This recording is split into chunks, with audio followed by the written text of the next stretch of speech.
ওই যে গতকাল বাস পানিতে চলে গেল, বাচ্চা আসছে, আইসাকে আমার আম্মু আমাকে ধাক্কা দিয়া বের করে দিছে, কিন্তু আম্মু আসতে পারে নাই। বাচ্চা কাঁদে, আমি কাকে আম্মু বলে ডাকবো? এগুলো দেখে সহ্য করা যায় না রে বাবা। কিসের জন্য পাগল হয়ে দৌড়াই নাম?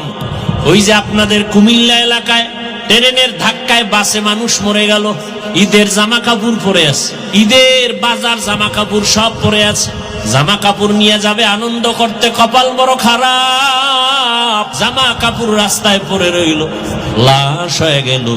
আনন্দের জায়গায় কান্নার আওয়াজ, কান্নার আওয়াজ। আপনাদের পার্শ্বে নোয়াখালী ওমরা করতে গিয়া মা বাবা সন্তান সহ সব অ্যাক্সিডেন্ট করে মারা গেছে, একটা মেয়ে বেঁচে আছে, এটারে নিয়ে আসছে দেশে, জানায় না তোর মা বাবা মরে গেছে, বলছে হসপিটালে অসুস্থ। যখন আর লাশ আনতে পারে না, ওই মেয়েটাকে এতদিন খেলনা দিয়ে আনন্দ দিছে, কিন্তু যখন কানে আওয়াজ দিছে তোর আব্বু আম্মু নাই, বাচ্চাটা হাউমাউ করে কান্না করে, আমি কাকে আম্মু বলে ডাকবো, কাকে আব্বু বলে ডাকবো? কিসের আনন্দ রে বাবা? এমন একটা দিন নাই যে যুবকের লাশ নাই। তারপরে বলছি যুবক, কয়দিন আর গুনাহ করবি?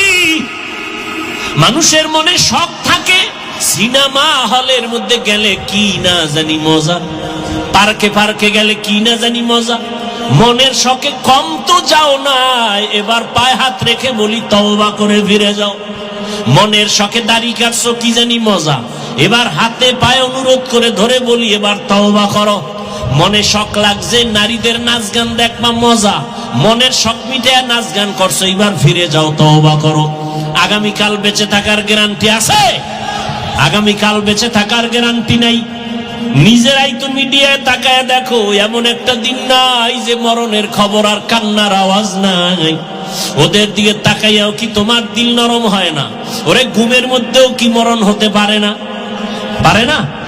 এরে যুবক, ওই তিন জায়গার দোয়া নিয়ে আগাও। এক নাম্বার জায়গা মা বাবা, দুই নাম্বার জায়গা শিক্ষক, তৃতীয় জায়গা উলামায়ে কেরাম। এই তিন জায়গার দোয়া নিবা, কসম আল্লাহ, জীবনটা ধন্য হবে। ডাক্তার হলো, প্রফেসর হলো, ইঞ্জিনিয়ার হলো, এমপি হলো। আর এই তিন জায়গায় যদি বেয়াদবি করো, ডাক্তার হলেও জুতার বাড়ি, ইঞ্জিনিয়ার হলেও জুতার বাড়ি।